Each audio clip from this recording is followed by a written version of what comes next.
देश की पहली हाइड्रोजन ट्रेन को प्रधानमंत्री नरेंद्र मोदी ने जींद रेलवे स्टेशन से हरी झंडी दिखाकर रवाना किया। जींद और सोनीपत के बीच चलने वाली ये ट्रेन करीब 89 किलोमीटर का सफर तय करेगी। इसे हरित ऊर्जा और आधुनिक रेल व्यवस्था की दिशा में देश की बड़ी उपलब्धि माना जा रहा है। इसी उपलब्धि पर सोनीपत रेलवे स्टेशन पर आयोजित कार्यक्रम में हरियाणा के कैबिनेट मंत्री कृष्ण लाल पंवार ने प्रधानमंत्री नरेंद्र मोदी का आभार जताया। उन्होंने कहा कि हाइड्रोजन ट्रेन के संचालन के साथ भारत दुनिया का 5वां देश बन गया है। कृष्ण लाल पंवार ने कहा कि सरकार पर्यावरण संरक्षण और स्वच्छ ऊर्जा को बढ़ावा देने के लिए लगातार काम कर रही है। इस दौरान मंत्री ने कांग्रेस पर भी जमकर निशाना साधा। दीपेंद्र हुड्डा के बयान का जवाब देते हुए उन्होंने कहा कि अगर रेलवे ट्रैक कांग्रेस ने बनाया था तो उस पर हाइड्रोजन ट्रेन चलाने का काम भाजपा सरकार ने किया है।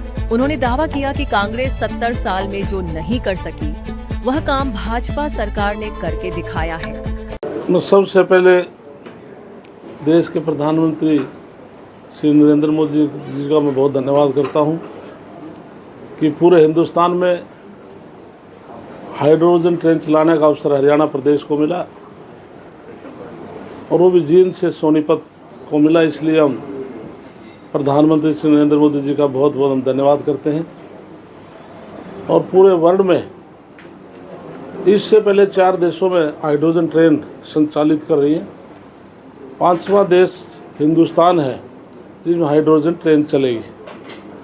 अब लोग ये पूछते हैं कैसे चलेगी। जो हाइड्रोजन ट्रेन जो चलेगी इसमें फ्यूल का सेल होगा और उसमें हाइड्रोजन शक करेगी।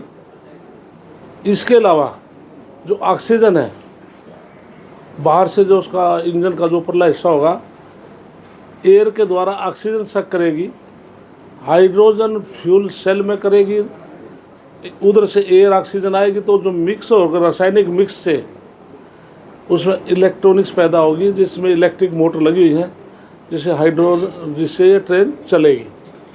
और उसमें भाप टाइप जैसे वो कंडेंस हो जाएंगे, जैसे कंडेंस होने के बाद जैसे बिस्लरी का पानी होता है इस टाइप से बन जाएगा। और जींद से यहाँ तक 89 किलोमीटर इसका संचालन होगा अलग अलग स्टेशनों पर। जैसे आज 5 स्टेशनों पंडारा है, मुहाना है, गुहाना है, सोनीपत आएंगे तो प्रधानमंत्री जी आज उसका उद्घाटन कर रहे हैं।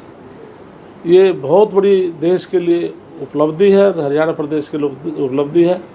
और नायब सैनी जो हमारे माननीय मुख्यमंत्री हैं उनकी देख रेख में आज हरियाणा प्रदेश आगे बढ़ रहा है। तो इस गाड़ी से तो क्या बचत होगी जब काफिला साथ चल रहा, 8-8 गाड़ियों का काफिला, मंत्रियों के साथ एक्स्ट्रा गाड़ियों का ये तो पेट्रोल डीजल नहीं वो एक सुरक्षा की दृष्टि से चाहे प्रधानमंत्री है, चाहे मंत्री, चाहे जनप्रतिनिधि, मेंबर पार्लियामेंट है, ये एक प्रोटोकॉल में है। क्योंकि एक सुरक्षा की एक कोई भी मिनिस्टर है या चीफ मिनिस्टर है, मेंबर पार्लियामेंट है या एमएलए है, उनको प्रोटोकॉल दिया गया है तो प्रोटोकॉल के लिए सुरक्षा तो अति आवश्यक है। कांग्रेस कह रही है, मैंने भी सुना था। तो जिस जींद के अंदर आज ये चलकर सोनीपत ये ट्रेन आएगी तो आप पूरे देश का आप चाहे रोड्स की बात है चाहे ट्रेन की बात है, आप गूगल पर चेक करेंगे कांग्रेस के 70 साल में जो काम उन्होंने चाहे रोड से संबंधित है चाहे ट्रेन चलाने से संबंधित है उन्होंने नहीं किए होंगे जो कि 2014 से अब तक देश के प्रधानमंत्री नरेंद्र मोदी ने कर दिया। तो उसमें ये 10 साल का हमारा 11 साल का जो कार्यकाल है उनसे ऊपर मिलेगा, हर मामले में ऊपर मिलेगा।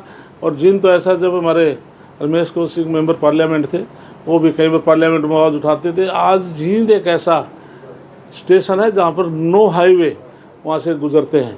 तो इसलिए आज हरियाणा प्रदेश में आप चले जाएं तो हर डिस्ट्रिक्ट से डिस्ट्रिक्ट आज नेशनल हाईवे से सबसे जोड़ा गया।